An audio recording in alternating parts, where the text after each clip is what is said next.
السلام علیکم ورحمۃ اللہ وبرکاتہ سامعین، امید کرتے ہیں کہ آپ تمام خیر و عافیت میں ہوں گے۔ ابن ناصر لرننگ کو اسٹوڈیو میں آپ سب کو خوش آمدید۔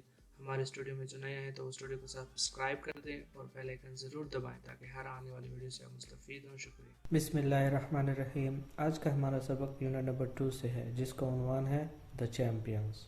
دا ہمارے پاس ڈیفینٹ آرٹیکل ہے جو کہ بطور ایڈجیکٹو کام کر رہا ہے۔ چیمپئنز ہمارے پاس کامن ناؤن ہے۔ چیمپئن سے مراد پہلوان، بہادر، غازی وغیرہ۔ یہ کہانی ہے جو کہ اڈاپٹ کی گئی ہے، یعنی کہ اختیار کی گئی ہے from Amigo Brothers. Amigo Brothers 1978 میں پبلش ہوئی تھی۔ اس میں بھی دو ہی کریکٹرز تھے، Antonio Cruz and Felix Vargas, by Piri Thomas. یہ پیری تھامس نے لکھی ہے، جن کا اصل نام ہے جان پیدرو تھامس، جو کہ نیو یارک کے شہر 30 ستمبر 1928 میں پیدا ہوئے تھے اور 17 اکتوبر 2011 کو وفات پا گئے تھے۔ with slight modification to suit social and cultural sensitivities۔ اس کہانی کو ہمارے معاشرے اور ہمارے ثقافت کی نزاکتوں کے مطابق ڈھالنے کے لیے لانے کے لیے اس میں معمولی سی ترمیمات کی گئی ہے، تبدیلیاں کی گئی ہیں۔ وہ تبدیلیاں کون سی ہیں؟ جیسے کہ ہمارے پاس کریکٹرز ہیں اینٹونیو کروز اینڈ فیلکس وارگس، ان کے نام تبدیل کیے گئے ہیں، احمد علی اور گلشیر۔ اسی طرح سے جگہوں کے، شہروں کے اور دریاؤں کے جو نام ہمارے پاس اس کہانی میں استعمال ہوئے ہیں ان کو بھی تبدیل کیا گیا ہے۔ ساتھ ہی ساتھ ہمارے معاشرے کے مطابق اس میں جو ہمارا ماحول ہے، اس کہانی کو ہمارے ماحول کے مطابق ڈھالنے کے لیے بھی اس میں کچھ تبدیلیاں کی گئی ہیں۔ یہ کہانی بہت ہی خوبصورت ہے۔ یہ دو باکسرز کے جو سٹرگل ہوتا ہے، ان کی محنت ہوتی ہے، لگن ہوتا ہے، اور وہ اپنا مقصد حاصل کرنے کے لیے جو جدوجہد کرتے ہیں اور ہمت کبھی بھی نہیں ہارتے، یعنی کہ determination, consistency and hard work. کسی چیز میں کامیابی حاصل کرنے کے لیے یہ تین چیزیں نہایت ہی اشد ضروری ہوتے ہیں، اور اسی کہانی میں ہمیں اسی بارے میں ہی بتایا گیا ہے سارا۔ چلے تو اب اپنی کہانی کی طرف چلتے ہیں۔ انشاءاللہ آپ کو اس کہانی میں سیکھنے کے لیے کافی کچھ ملے گا اور ساتھ ہی ساتھ آپ اس سے لطف اندوز بھی ہوں گے۔ Reading portion. Reading. Ahmed Ali and Gulsher are classmates. Ahmed Ali اور گلشیر ہم جماعت تھے۔ اسٹڈنگ پڑھ رہے تھے ان گریڈ 10 تاہم جماعت میں، ان گورنمنٹ اسکول، سرکاری اسکول میں۔ سچویٹڈ جو کہ واقع تھا، قائم تھا، ان دا امپورسڈ نیبرہڈ، نہایت ہی غریب آس پڑوس میں، آف لیاری کراچی، کراچی کے شہر لیاری میں۔ احمد علی اور گلشیر ایک سرکاری اسکول کے داہم جماعت میں پڑھنے والے ہم جماعت تھے جو کہ کراچی کے لیاری شہر کے غریب آس پڑوس میں واقع تھا۔ They were so together، وہ اتنے قریب تھے، in friendship، دوستی میں، that they felt themselves، کہ وہ خود کو محسوس کرتے تھے، to be brothers، بھائیوں جیسا۔ وہ دوستی میں ایک دوسرے کے اتنے قریب تھے کہ وہ ایک دوسرے کو بھائی محسوس کرتے تھے، بھائی سمجھتے تھے۔ They had known، وہ جانتے تھے، ایچ ادر، ایک دوسرے کو، سنس چائلڈہڈ، بچپن ہی سے، گروئنگ اپ، پرورش پا رہے تھے، آن دا لوور، نچلی طرف، ایسٹرن سائڈ، مشرقی، آف لیاری ریور، دریائے لیاری کے۔ وہ بچپن ہی سے ایک دوسرے کو بخوبی جانتے تھے اور وہ دریائے لیاری کے نچلے مشرقی طرف پرورش پا رہے تھے یا بڑے ہو رہے تھے۔ گلشیر واز فیئر، لین اینڈ لینکی، گلشیر جسامت میں مناسب قد رکھنے والا، دبلا پتلا اور لمبا لڑکا تھا۔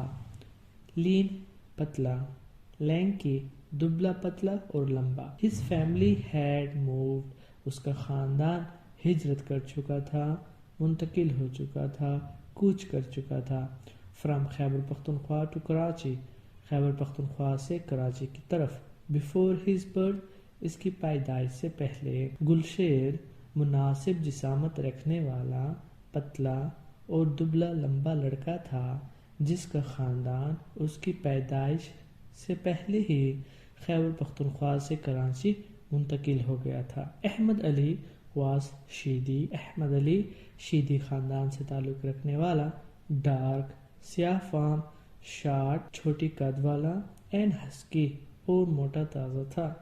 احمد علی شیدی خاندان سے تعلق رکھنے والا سیاہ فام، پست قد والا اور موٹا تازہ لڑکا تھا، یعنی کہ جسامت میں موٹا تھا، اس کی جسامت مضبوط تھی، جیسے کہ ہم آگے بھی پڑھیں گے کہ مسکولر باڈی ہے اس کی. گلشیر's hair was always falling. گلشیر کے بال ہمیشہ گرے رہتے تھے. over his eyes اس کی آنکھوں پر. while جبکہ احمد علی احمد علی پہنتا تھا یا رکھتا تھا his black hair اپنے سیاہ بال in a natural afro style قدرتی افریقی انداز میں. گلشیر کے بال ہمیشہ اس کی آنکھوں پر پڑے رہتے تھے جبکہ احمد علی اپنے سیاہ بال ایک قدرتی افریقی انداز میں رکھا کرتا تھا. ایچ ینگسٹر دونوں نوجوان had a dream کا خواب تھا of some day کہ کسی دن becoming وہ بن جائیں گے a lightweight boxing champion of the world دنیا کے لائٹ ویٹ باکسنگ چیمپئنز. دونوں نوجوانوں کا کسی دن دنیا کا لائٹ ویٹ باکسنگ چیمپئن بننے کا خواب تھا. لائٹ ویٹ سے مراد ہوتا ہے یہ باکسنگ میں ایک ٹرم ہے جس میں باکسر کا ویٹ 65 پاؤنڈ سے 60 kg کے درمیان ہوتا ہے. To achieve this cherished dream اس انمول خواب کو حاصل کرنے کے لیے cherished انمول قیمتی. they would strive وہ کوشش کیا کرتے تھے hard کافی زیادہ day and night دن و رات. اس انمول خواب کو حاصل کرنے کے لیے وہ دن و رات سخت محنت کیا کرتے تھے. early morning sunrises صبح سویرے کے طلوع آفتاب would find them running ان کو دوڑتے ہوئے پاتے تھے along the river لیاری دریائے لیاری کے قریب دوڑتے ہوئے. and would attend اور وہ جایا کرتے تھے the boxing club daily روزانہ without any break بغیر کوئی وقفہ لیے. صبح کے طلوع آفتاب ان کو ہمیشہ دریائے لیاری کے قریب دوڑتے ہوئے پاتے تھے اور وہ بغیر کوئی ناغہ یا بلا ناغہ روزانہ باکسنگ کلب جایا کرتے تھے. they had ان کے پاس تھا a collection ایک مجموعہ of pictures تصاویر کا of famous boxers مشہور باکسرز یعنی مکہ بازوں کا like جو لوئس ایونڈر ہالی field Rocky Marciano Joe Frazier Muhammad Ali and Mike Tyson. Cut out جو کاٹے گئے تھے فرام اولڈ نیوز پیپرز پرانے اخبارات سے اینڈ میگزینز اور رسالوں سے. ان کے پاس مشہور مکہ بازوں کی تصاویر کا مجموعہ تھا جس میں جو لوئس ایونڈر ہالی field Rocky Marciano Joe Frazier Muhammad علی اور مائک ٹیسن تھے جو کہ پرانی اخبارات اور رسالوں سے کاٹے گئے تھے. if asked اگر پوچھا جاتا a question ایک سوال about any given fighter کسی بھی ان دیے گئے مکہ بازوں یا لڑاکوں کے مطابق they would immediately وہ فوراً zip out کھول دیتے تھے بیان کر دیتے تھے from their memory اپنی یادداشت سے. ranks عہدے divisions درجے weights weight سے مراد وزن. records of fights مقابلوں کا حساب. knockouts and technical knockouts and draws رد ہوئے مقابلے اور loses یا ہارے ہوئے مقابلے. ناک آؤٹ سے مراد شکست دے دینا. ٹیکنیکل ناک آؤٹ سے مراد کہ ایک ہی موقع سے ایک ہی ضرب لگا کر شکست دے دینا. اگر ان سے کبھی بھی کسی لڑاکا یا مکہ باز کے متعلق سوال پوچھا جاتا تو وہ اپنے یادداشت میں سے فوراً ان کے عہدوں درجوں ان کی جیتے ہوئے ویٹس وزنوں لڑائیوں کے حساب ناک آؤٹس ٹیکنیکل یعنی کہ تکنیکی ناک آؤٹس اور ہارے ہوئے اور رد ہوئے مقابلوں کے متعلق بتا دیتے تھے. ایچ ہیڈ فاٹ مینی فائٹس دونوں نے کئی مقابلے لڑے تھے. اینڈ ہیڈ وان اور جیتے بھی تھے. مینی میڈلز کئی تمغے دونوں نے کئی مقابلے لڑے تھے اور کئی تمغے جیتے تھے. دے ور ایکولی وہ دونوں تھے برابر سطح پر. گڈ باکسرز اچھے لڑاکے اچھے مکہ باز اچھے باکسرز وہ دونوں ہی مساوی سطح پر اچھے مکہ باز تھے. The difference was فرق تھا in their boxing style ان کے مکہ بازی کے انداز میں ان کے باکسنگ کے انداز میں. The difference was in their boxing style فرق صرف ان کی باکسنگ کے انداز میں تھا. گلز لیگ فارم گل کی دبلی پتلی ساخت اینڈ لانگ ریچ اور لمبے بازو میڈ ہم اس کو بناتے تھے دا بیٹر باکسر ایک بہتر باکسر.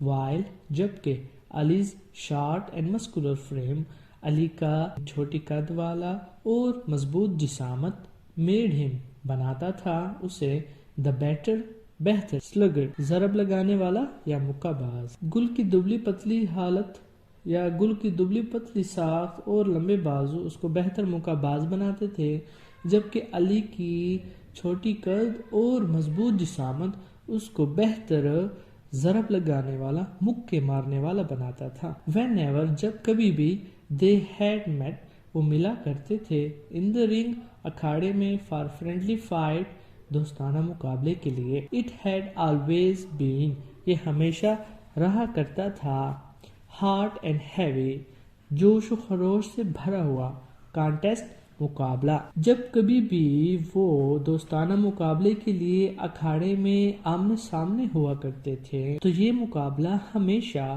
جوش و خروش سے بھرا ہوا کرتا تھا. once they were fighting ایک مرتبہ وہ لڑ رہے تھے from two different poles دو مختلف اطراف سے for national boxing championship قومی باکسنگ چیمپئن شپ کے لیے and the winner اور جیتنے والے کو آف دا فائنل حتمی مقابلہ جیتنے والے کو was to represent نمائندگی کرنا تھی the country ملک کی in world light weight boxing championship دنیا کے لائٹ ویٹ باکسنگ چیمپئن شپ میں. ایک مرتبہ وہ قومی باکسنگ چیمپئن شپ کے لیے دو مختلف اطراف سے مقابلہ لڑ رہے تھے اور جیتنے والے کو دنیا کے لائٹ ویٹ باکسنگ چیمپئن شپ میں اپنے ملک کی نمائندگی کرنا تھی. آج کا ہمارا سبق یہیں پر اختتام پذیر ہوتا ہے اور بقیہ سبق آپ انشاءاللہ نیکسٹ پارٹ میں سماعت فرمائیں گے.